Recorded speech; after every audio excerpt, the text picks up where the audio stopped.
buried in the blizzard of 1885, Montana School Secrets. Before we begin, if you enjoy stories drawn from forgotten records, where truth hides between what is written and what is erased, consider subscribing so you don't miss the next one, and let me know your thoughts in the comments. I read them all. I stumbled upon the file of Eleanor Hayes, not in a history book, but in a stack of old, dusty papers hidden in the archives of a Montana county. The file was thin, too thin for a case that had shaken a mining community for decades. There were only a few official statements, a roll call book, and a few brief notes from the rescue party. Yet, even with so little, the weight of the story still pressed through the pages, as if it had been waiting a long time to be opened. The Montana Territory in 1885 was still a wild place, where winter could kill with ease.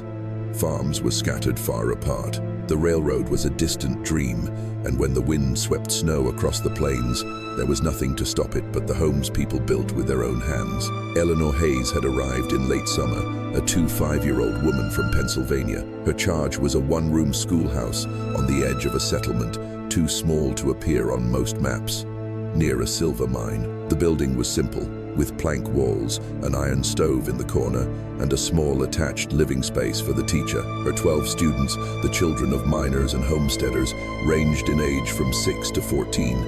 They walked for miles to reach the school, crossing frost-covered fields. By November, Eleanor had begun to earn their trust, though they remained wary. The autumn passed quietly with harvest festivals and evenings spent reading by lamplight until the fire died down. But in January, news of a storm building in the north sent people to their stores. The schoolhouse larder was modest, a sack of coarse flour, a tin of lard, some dried vegetables and apples, just enough for midday meals. Eleanor noted in her personal ledger, "Will ration if needed." On the morning of January 10th, the sky was the color of lead, but the air was still. The children arrived for class, thinking the storm would be late. By noon, the wind began to howl, and fine snow snaked through the door jambs, obscuring the view of the path. When the last lesson ended, snow had piled waist-high against the door. It would be suicide to send the children home. Eleanor decided they would all stay. They pushed the desks aside, spreading blankets around the stove. The first night was warm with the smell of burning pine and soft whispers. But outside, the wind shrieked and the window panes had frosted thick. That night, the wind grew fiercer, the temperature dropping until the windows froze from the inside. Sometime before dawn, the fire faltered and died, and they woke shivering. Eleanor coaxed it back to life, using more wood than she had planned. By morning, the snow had sealed the schoolhouse completely. They were isolated, with no way out. On the second day, the storm showed no sign of weakening. Their meals were thin porridge made from flour. The woodpile was shrinking fast, and she had begun to ration the food. By the third day, the wind had become a constant presence, drowning out all other sounds. The children huddled near the stove for their lessons, and some had stopped asking when they could go home. She assured them it would be soon, though she could see no farther than a few feet past the frosted window. In the dark hours of the fourth night, she heard something outside, a slow, heavy sound moving across the wall. She told herself it was the wind shifting the drifts. Still, she sat awake until the weak light returned, her hands clasped around a cooling cup of tea. The storm hadn't broken, and no one had come for them. The days blurred together, as they do when the outside world is cut off, and time is measured only by the swing of the stove door and the emptying of the shelves. The blizzard did not let up. It pressed against the walls as if it wanted in, burying the schoolhouse deeper in white. The windows were opaque with frost. The only view was the faint glow of the stove reflected in the glass.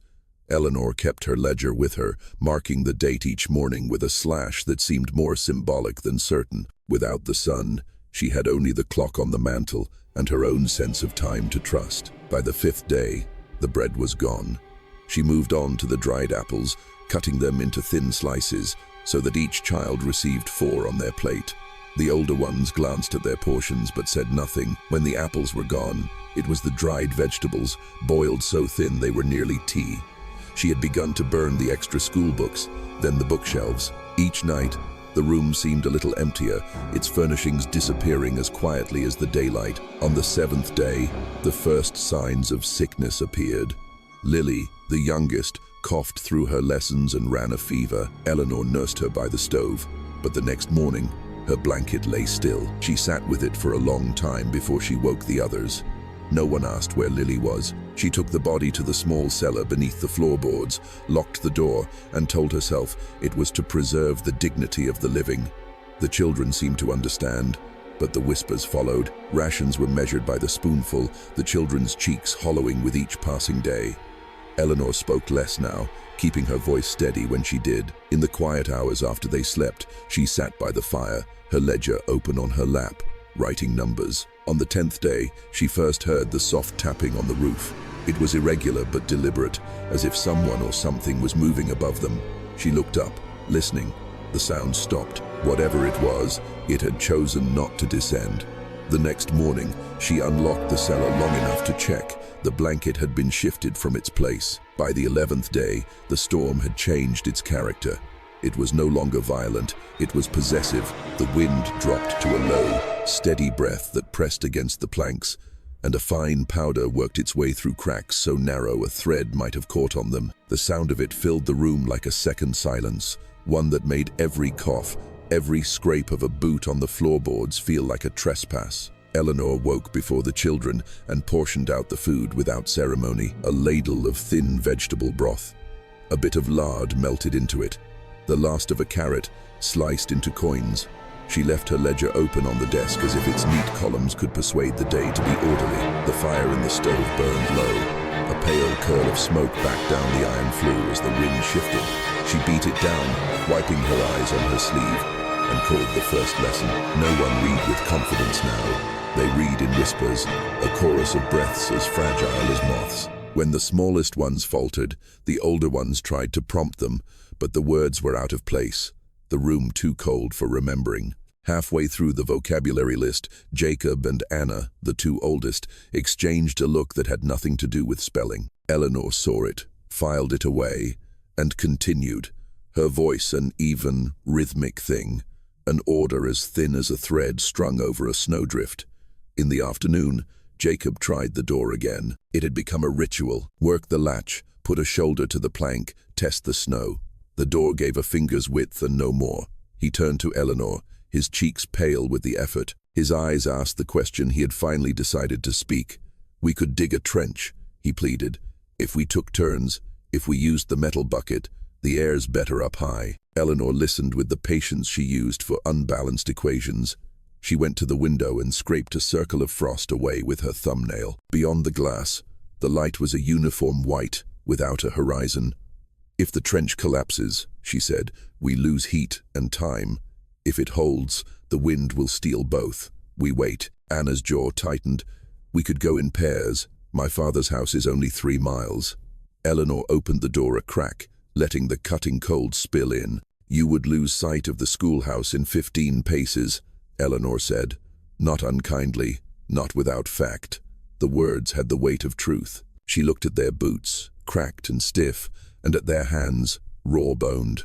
She looked at the children behind them, the smaller faces watching the threshold as if it might decide for them. She told Jacob to see to the stove and told Anna to help arrange the remaining books, and the matter settled itself the way heavy things do when no one can lift them. That night, the tapping returned.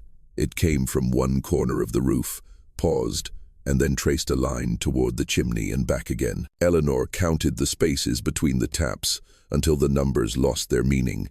She got up once, her bare feet quick on the cold planks, and took the key from her pocket to the cellar door. The lock turned easily. She opened it a hand's breadth, listening to the breath of cold air inside, and then closed it. When she turned back, she saw that Anna was awake, sitting straight up under her blanket with eyes that had lost their girlhood sometime in the last few days. "What is that sound?" Anna asked, her voice so small it seemed to have been left there for Eleanor to find. "The snow settling," Eleanor said. "It has bones sometimes." She waited for Anna to frown at the strangeness of the sentence, but the girl only lay back down and turned to the wall as if the wall could be persuaded to be something else. On the 13th day, the last of the pencils were broken for kindling. On the 14th, the map of the territories was taken down and fed to the fire in strips, curling and blackening as if the land itself were being rewarmed and made pliable. The children watched and did not comment. Even the smallest had learned that commentary cost energy. They kept their hands under their blankets, held their cups in two palms when Eleanor poured, and practiced the careful art of not noticing what was not there. By the 15th day, the air had a new smell, not unpleasant, not distinct, just another layer in the small atmosphere of the room. It drifted from the kettle when Eleanor lifted the lid, and then hid when the steam rose. Anna took a breath, the way one does when trying to place a memory. Jacob did not look up at all, which was its own kind of looking. There were hours when the children slept in a cluster near the stove, and the schoolroom sounded like the ocean. Small rustlings, receding breaths. Eleanor used those hours to calculate. She drew numbers with the stub of a pencil, and she made choices more slowly than she had weeks before, as if slowness were a ritual that would keep a choice from becoming something else. She wrote names, and next to them marks that meant a blanket had been lent, a lesson finished, a fire tended. She did not write the other marks, the ones her mind kept. Toward evening, the light changed, a subtle thinning that suggested the sky remembered it had edges. Jacob was at the window and had scraped a new circle in the frost. He breathed on the glass and wiped a brighter patch clear. "It's lighter," he said, and he meant it to be a question, but it wasn't. Eleanor came to his side. The white outside was still white, but now it had a gradient, a concept of direction. She told him they would try the door again in the morning, when the night had made up its mind. The children woke early on the 16th day because the wind did not. Silence can be a summons. They ate, if it could be called that, and gathered by the door while Jacob prepared. The plank moved as if it had been waiting for them. The snow gave way in a soft collapse, spilling adrift across the floor, no deeper than a child's knee. Jacob let out a single laugh, a bark, and then caught it, as if laughter were as wasteful as too much fire. Eleanor stepped into the drift and used the toe of her boot to feel for the crust that meant the snow had been packed down, the layers of the storm. She found it. The air that rushed in was cold enough to make them all step back and line up like birds on a wire when a shadow passes. But it was air that had not been inside moments before. Jacob looked at Eleanor. Anna looked at the children. Eleanor looked at her ledger and left it open on the desk. "We will try for a trench to the well," she said, "and no farther. We need a path. We need proof the world is still arranged as we remember it. We go in pairs, rope together, 5 minutes out, 5 minutes in. If the wind picks up, we seal the door again." Jacob nodded. Anna took the coil of rope from the nail where the bell had once hung. They tied it around their waists and around the handle of the stove for an anchor. When they stepped into the drift, the snow was to their shins and then their thighs, but inch by inch, it gave way. Eleanor stood in the doorway and counted. When they returned, their cheeks were red with cold. They brought back 2 buckets full of snow for melting, and the news that the world went on, flat and silent and endless. The well was buried. The outhouse was gone except for the top of the doorframe, which Anna said looked like a gallows without the rope. Eleanor told her not to use that word, and Anna apologized automatically for what she was not sure. They melted the snow, boiled it, and drank it, and for an hour there was a feeling in the room that no one had the energy to name. Eleanor pushed the desks into a tighter circle around the stove, cut the last carrot into 5 pieces, and made a ceremony of placing 1 coin in each bowl, as if ceremony could be nutrition. That night, a page tore from the ledger as she turned it too quickly. The paper had grown brittle next to the fire. She thought of recopying the numbers, but there were too many of them, and too little paper. She folded the torn page and put it in the grammar book. The tapping did not return. Instead, there was another sound, a slight settling in the cellar that could have been the shifting of cold wood or the sigh of fabric as it remembered the shape of what it covered. Eleanor lay awake, watching the ceiling, and did not get up.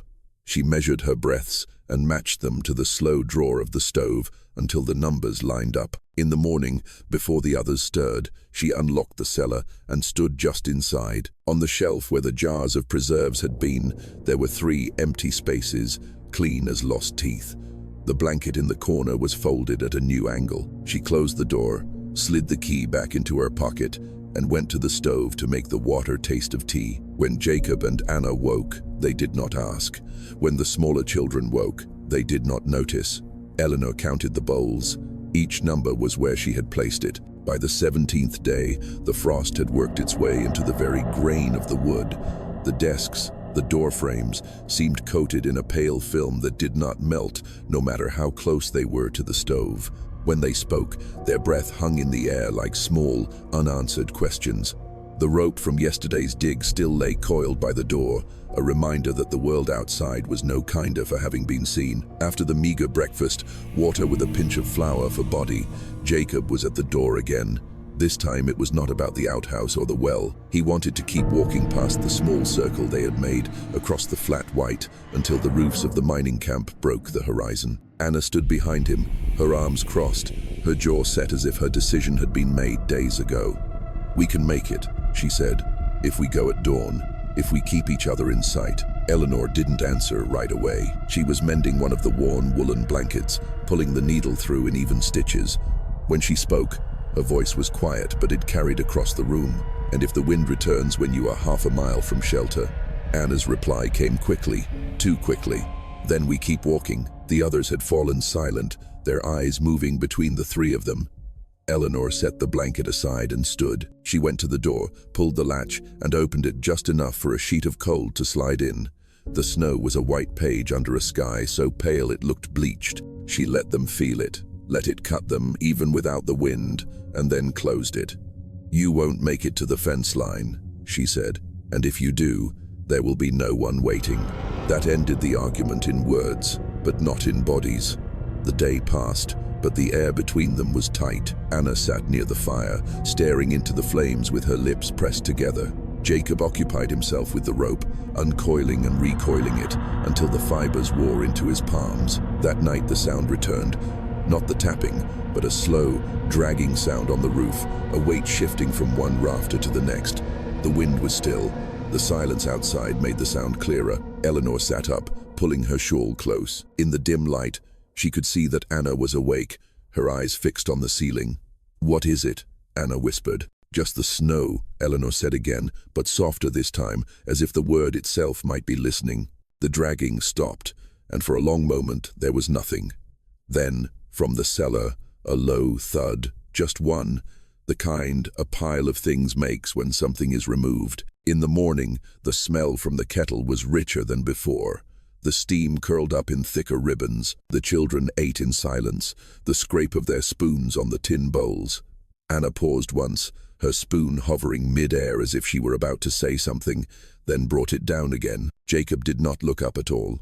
Eleanor filled her own bowl before the kettle was empty, her movements unhurried, precise. That afternoon, Anna cornered her by the desk while the others were dozing. Her voice was low, but her words did not hesitate. "What happens in that cellar?" Eleanor met her gaze without flinching. "The things that keep us here." Anna did not ask again. She went back to her place by the fire, wrapped herself in the blanket Eleanor had mended, and stared at the coals until they blurred. That night, no one mentioned the rope by the door. The sky darkened without warning on the 19th day. In the early hours, it had been a dull silver, the kind of light that holds no promise but carries no threat. By afternoon, a wall of gray had risen on the horizon, moving toward them with a steady, unbroken line.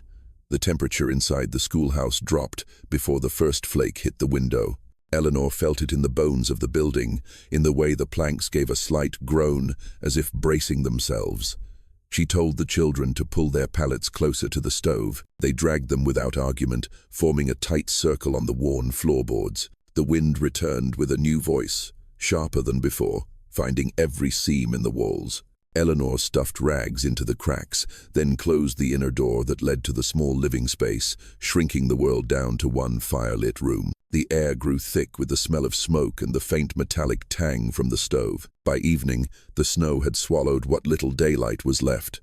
The windows were black, the glass trembling with the pressure outside. Eleanor served the bowls one by one, carefully, keeping her own portion for last. It was thicker than usual, and though no one said it, the children lingered over their spoons longer than before, as if savoring more than just the warmth. It was on the second night of that storm that the first disappearance happened.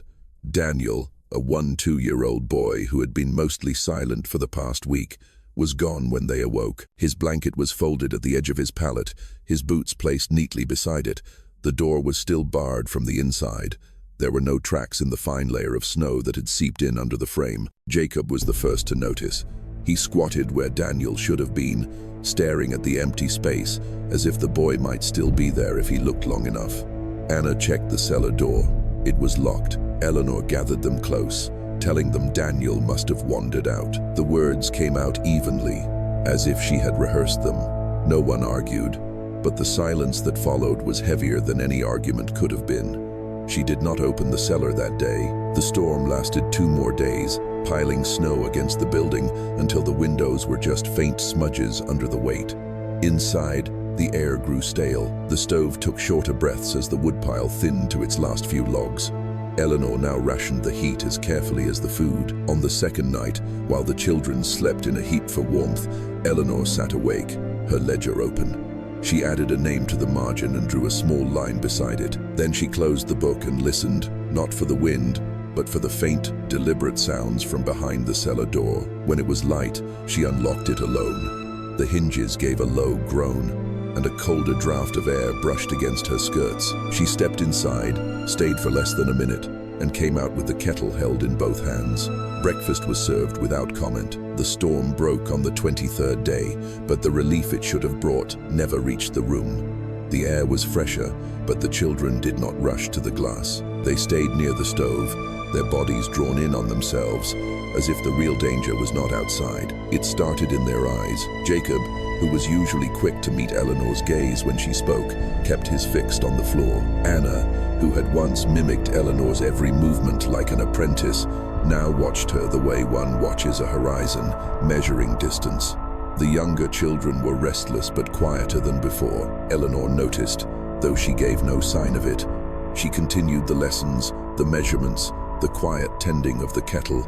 The cellar door remained locked, the key in its place in her pocket. No one asked about Daniel directly, but she saw the way Jacob paused when he passed the door, as if his body could remember what his voice refused to name. That night, when the room had settled into the slow rhythm of sleep, Anna stayed awake. She lay on her side, her eyes slitted, breathing evenly until she was sure Eleanor believed she was asleep. From under her blanket, she watched as Eleanor rose, wrapped her shawl around her, and moved to the back of the room. The sound of the key in the lock was slight, almost careful enough to be lost in the shifting of the embers, but Anna heard it. The door opened just enough for Eleanor to slip through. No light was carried in, but a thin draft of cold air slid into the room. Anna counted the seconds under her breath. 87. The door closed again. When Eleanor returned to her seat by the fire, her shawl was pulled tighter, and a thin wisp of steam escaped from the rim of the kettle she carried. She ladled water into it from a bucket, then bent to the stove, her hands steady as she fed the fire. Anna closed her eyes before Eleanor could look her way. The next morning, the smell from the kettle was different again. Not unpleasant, never unpleasant, but thicker, richer, in a way Anna could not name. She ate slowly, watching the others. None of the children refused their portion. Hunger does not permit refusal. Later, when Eleanor stepped outside to check the trench, Anna moved close to Jacob and whispered. She told him what she had seen. His jaw tightened, but he said nothing. "We have to do something," she urged. He shook his head once, sharply. That night, Anna stayed awake again. This time, she was not the only one. By the 25th day, the air in the schoolhouse felt heavier than the snow outside. The sky beyond the windows was a pale, cloudless thing. It only meant that sound traveled farther. Every scrape of a spoon, every shift of a chair, seemed amplified, as if the walls themselves were listening. That morning, Henry, a boy of 15, broad-shouldered, and one of the few with enough strength left to help Jacob with the trench, did not rise from his pallet. His blanket lay rumpled, his boots were still at the foot of the bed, and the space he should have filled was cold. Jacob noticed first. He moved quickly through the room, checking the door, the windows. The snow outside was undisturbed. No tracks, no sign of a departure. Anna's eyes went to the cellar. The door was closed, the key still in Eleanor's pocket. She said nothing, but the set of her mouth was an accusation. Eleanor stood at the front of the room, her hands clasped. She told them Henry must have wandered off in the night as Daniel had done. Her voice was calm, but her eyes lingered on each of them, holding their gaze long enough to suggest that questioning her would come at a price they might not want to pay. The kettle boiled before noon. The scent that rose from it was richer than the day before, almost. The smaller children ate without hesitation. The older ones glanced at one another, but they ate too. Hunger was the one constant that overrode suspicion. That evening, Anna pulled Jacob into a corner while the others were occupied with the fire. She told him this was the time. If they were going to look in the cellar, it had to be before another night passed. Jacob hesitated. He knew the risk. The key was always on Eleanor, and she was never far from them. As the room settled into sleep, they tried. Anna feigned restlessness, pacing near Eleanor until she could catch a glimpse of the key tied to a string inside her pocket. Jacob, moving from the opposite side, pretended to tend the stove, but Eleanor stirred before they could do more. She rose without a word, went to the cellar, unlocked it, and stepped inside. The door closed behind her. The seconds stretched. Anna and Jacob exchanged a look, half plan, half warning. But then the lock turned again, and Eleanor emerged, carrying the kettle as she did every other night. She poured some into her own cup, drank, and set it by the fire. Her eyes passed over them once, slowly and deliberately, before she returned to her seat. Neither Anna nor Jacob tried again that night, but the thought had taken root, and in the low light, it was clear that Eleanor knew it. On the 26th day, the silence broke. It happened in the hour after breakfast, when the fire was still high enough to cast light, but not yet high enough to chase the cold from their hands. The children were gathered in their familiar circle, the steam from their bowls rising in faint ribbons. Jacob set his spoon down and looked directly at Eleanor. It was not the quick glance of a question kept to oneself. It was a steady, fixed gaze that made the others pause mid-bite. "We need to know what's in that cellar," he said. His voice was even, but it carried. "If we're to survive, we all have a right to know." "Oh." The words hung in the air like frost, catching the light and refusing to melt. Anna's eyes darted between them, waiting. The younger children looked from one face to the other, trying to read what this might mean. Eleanor did not speak at first. She finished her own portion, set the bowl aside, and folded her hands in her lap. "You have food. You have warmth. You have shelter," she said finally. "The cellar is my concern. Your concern is to last long enough for the snow to give you back your path." "That's just it," Jacob said. "We've lost two with no explanation, and every time you go in that room, you bring out food you never told us we had." "And," Eleanor cut in, "would you lead them out into the wind? Would you do better with nothing?" Her voice was still calm, but it had the weight of a closing door. For a long moment, no one moved. Then Anna shifted her blanket and said, not to Eleanor, but to the room, "If the cellar is just for food, there is nothing to hide." Eleanor's gaze shifted to her. "And what if it's the only reason you're still sitting here?" The fire crackled, sending a small spark up the flue. No one spoke after that. Lessons continued that day, but the rhythm was broken. Every look between Jacob and Anna was sharper. The younger children clung to them more than to Eleanor, though when it was time to eat, every bowl was scraped as clean as before. That night, the air in the schoolhouse felt colder despite the fire. The wind outside had returned in small gusts, brushing against the walls like a hand searching for weaknesses. Eleanor stayed awake longer than usual, her ledger in hand, writing slowly. Jacob lay on his pallet with his eyes open, waiting for her to rise. So did Anna, but Eleanor never moved toward the cellar that night. She sat by the fire until the coals burned a dull red, and then she banked them and lay down. The waiting was its own kind of battle. The 28th day dawned with a light so clear it seemed almost foreign after weeks of gray. The sky was a pale, hard blue, and the air had a brittle stillness. Sunlight streamed through the frosted panes in narrow, blinding shafts, showing the dust in the air like a reverse snowfall. Jacob was at the door when Eleanor woke. He had the rope slung over his shoulder, the shovel in his hand, and Anna stood beside him, her coat buttoned to her neck. "We're clearing more than just the trench today," he said. "We need to know how far we can get." Eleanor looked at his eyes, and then past him to the younger children, still wrapped in their blankets. "Stay in sight of the door," she said flatly. And if the wind changes, you come back." They nodded, but the promise felt thin. The snow outside was blinding in the sun, a glare of white that made them squint even with their hoods up. They worked along the trench, widening it, the sharp air in their lungs. Past the bend, the snow had drifted into a smooth bank, higher than Jacob's head. They began to dig into the side of it, the shovel biting through layers of snow packed down by storm after storm. Anna's shovel struck something solid with a low, hollow thud. She knelt, using her gloved hands to brush away the packed snow until the shape beneath began to emerge, a weathered plank of wood, dark where the snow hadn't touched it. Jacob cleared more away, revealing a corner and then a seam. It wasn't a fence or a piece of debris. It was a door, low, narrow, and set flat against the ground. They exchanged a look. The door had no handle, only a rusted ring half buried in ice. Jacob pulled on it, but the wood resisted. Anna used the shovel to strike the edges until the ice cracked enough for the ring to move. Together, they pulled. The door lifted with a groan, releasing a breath of air so cold and still it felt like it had been waiting for years. The darkness inside was thick, swallowing the sunlight at the threshold. A set of wooden steps led down, disappearing after the third one. Anna leaned forward, squinting. She thought she could see the outline of shelves, and on them, shapes covered in cloth. No sound came from within, but the smell, faint, metallic, and strangely sweet, drifted up to them. Jacob started to descend, but Eleanor's voice cut the air like a pulled wire. "Close it." They turned to find her standing at the end of the trench, her coat unbuttoned, her breath pluming. She hadn't raised her voice, but the words had the weight of a command. Anna hesitated. Jacob looked into the darkness one more time, and then back at Eleanor. Without a word, he lowered the door. The thud, as it closed, seemed louder than it should have been. They shoveled the snow back over the top. When they returned to the schoolhouse, Eleanor was by the stove, the kettle beginning to hiss.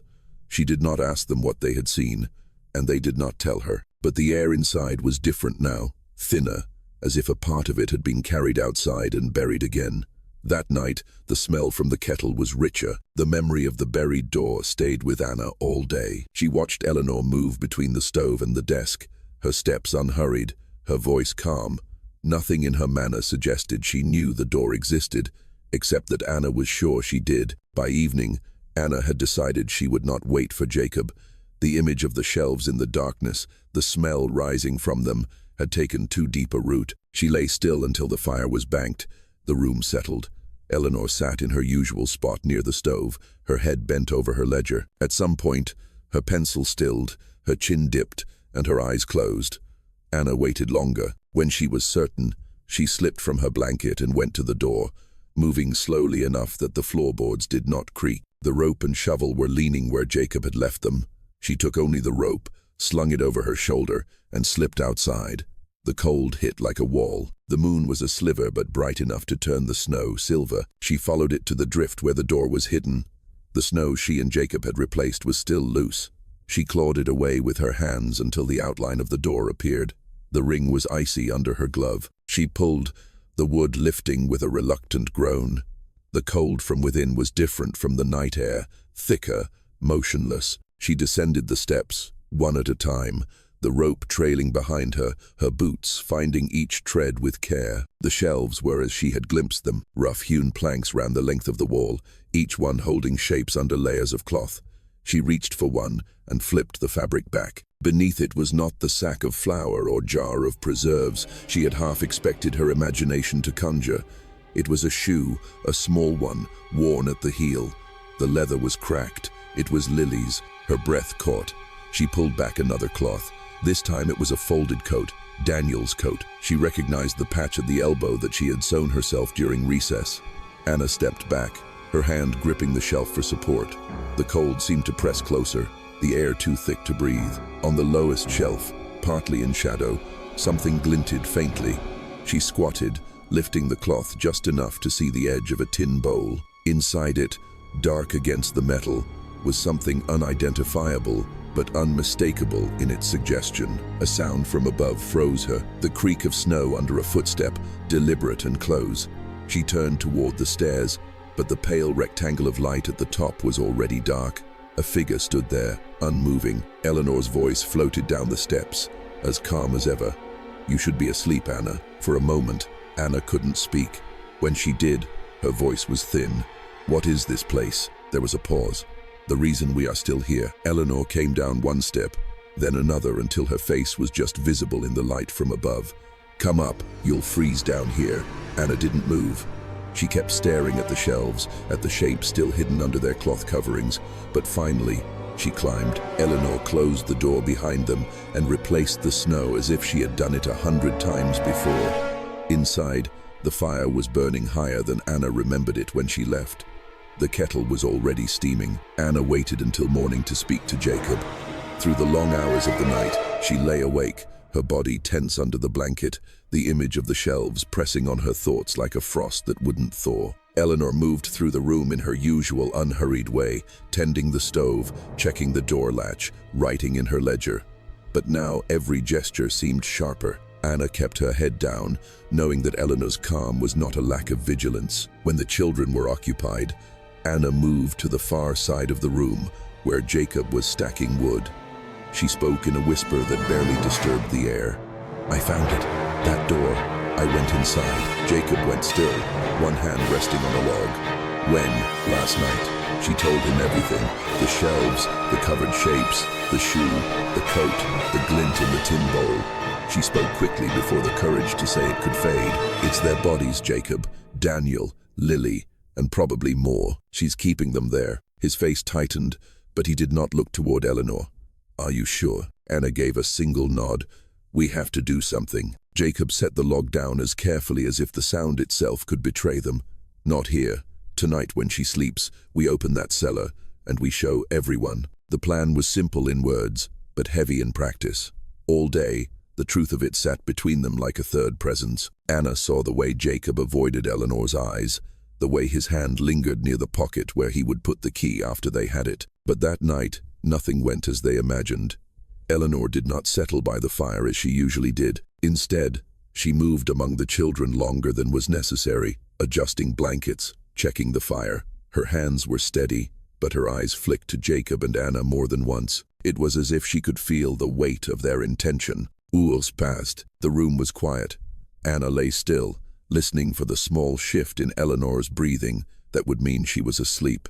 It never came. Instead, Eleanor rose, took the kettle from the stove, and poured herself a cup. The scent that filled the room was richer than ever. Jacob caught Anna's eye in the dim light, and she knew in that moment the plan had failed for the night.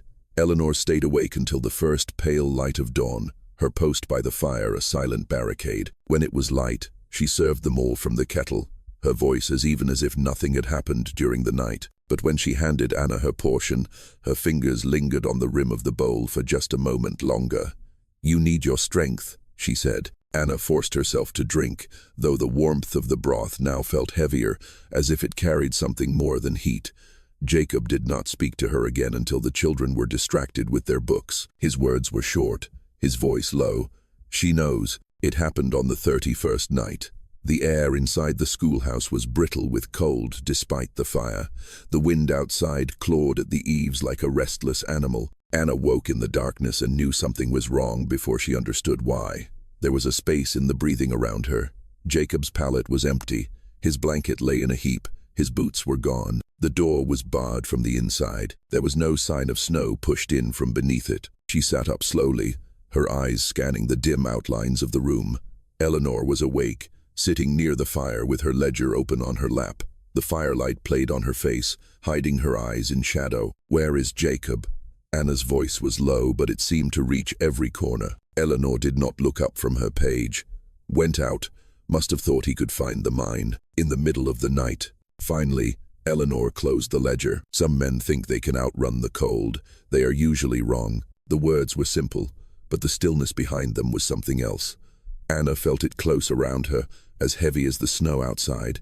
She lay back down, though sleep never came. Every creak of the walls, every shift of the fire was louder now. By morning, no one mentioned looking for Jacob. The day passed as if his absence was not an absence. Eleanor kept them busy. She spoke in the same calm voice, but Anna noticed the subtle rearrangement of the room. The pallets were pulled closer to the fire. The rope and shovel were no longer by the door. The cellar door remained locked. Eleanor's hand went to her pocket more often, her fingers brushing the outline of the key. When she caught Anna watching, she gave the faintest of smiles. "You will have to help more with the fire," she said. "We are fewer now." That evening, Eleanor served them from the kettle again. The broth was richer, as it always was after someone disappeared. Anna forced it down, feeling each swallow like a stone. She knew now she was alone in what she had seen, in what she suspected. Alone, except for Eleanor, whose eyes seemed to say that she understood exactly what Anna was thinking, and welcomed the silence. The rescue came on the 40th day, though it did not feel like a rescue at first. It began with a steady, dull thudding against the outside wall, a sound so foreign that after weeks of confinement, the children froze mid-lesson. Anna's head snapped toward the door, her heart hammering. Eleanor rose slowly, as if the noise were merely an interruption she had been expecting.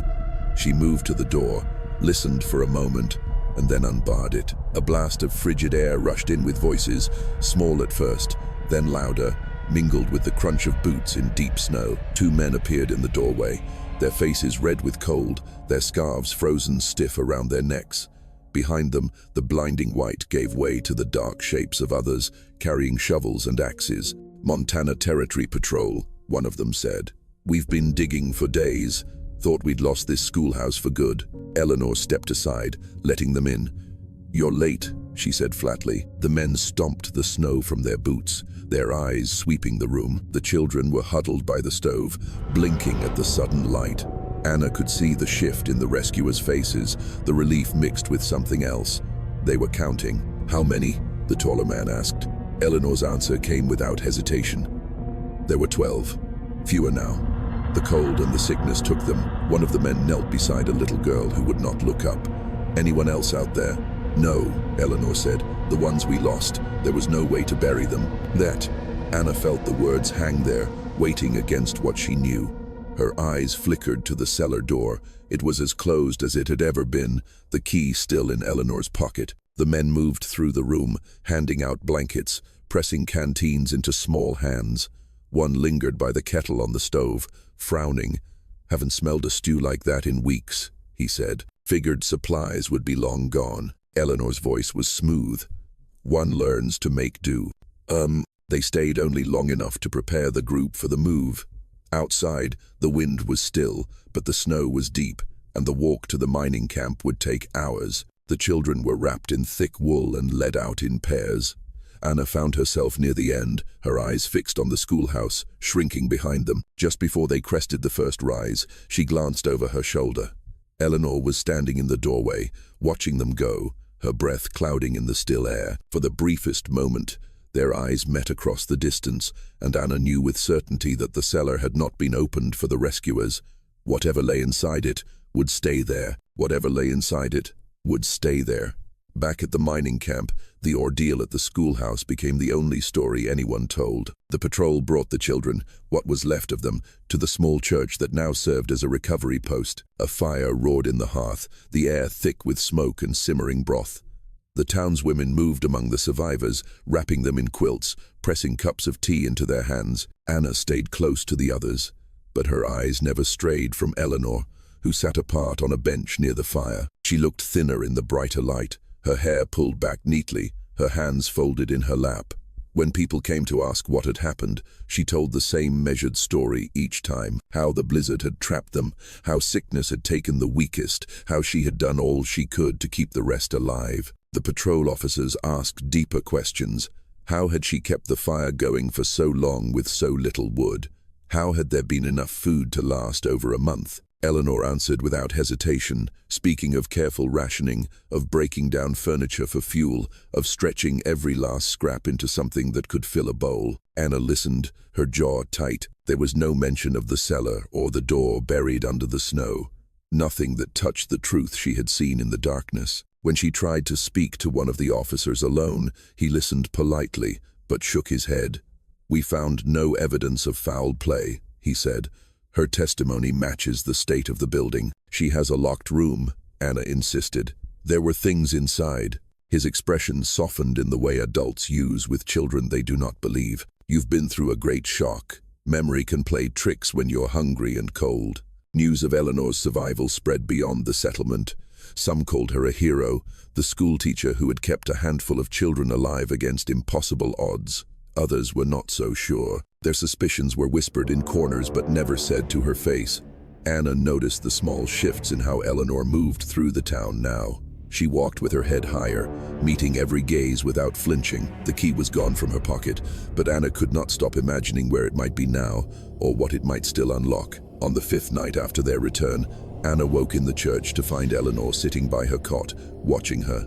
The firelight flickered across her face, hiding and revealing her expression in waves. "You should rest," Eleanor said softly. "It's over now." But Anna knew it wasn't. Not while the cellar was still there, sealed and waiting. It was more than 25 years before Anna saw the schoolhouse again. Life had pulled her far from the Montana territory. Marriage, work, children of her own. But the winter of 1885 never left her. It rose in quiet moments, in the clink of a metal ladle against a pot, in the empty silence of a blizzard passing her own windows. She never told anyone the full story. Some memories grow quieter with time. This one only settled deeper. The road to the settlement was rougher now, the land scarred by seasons of wind.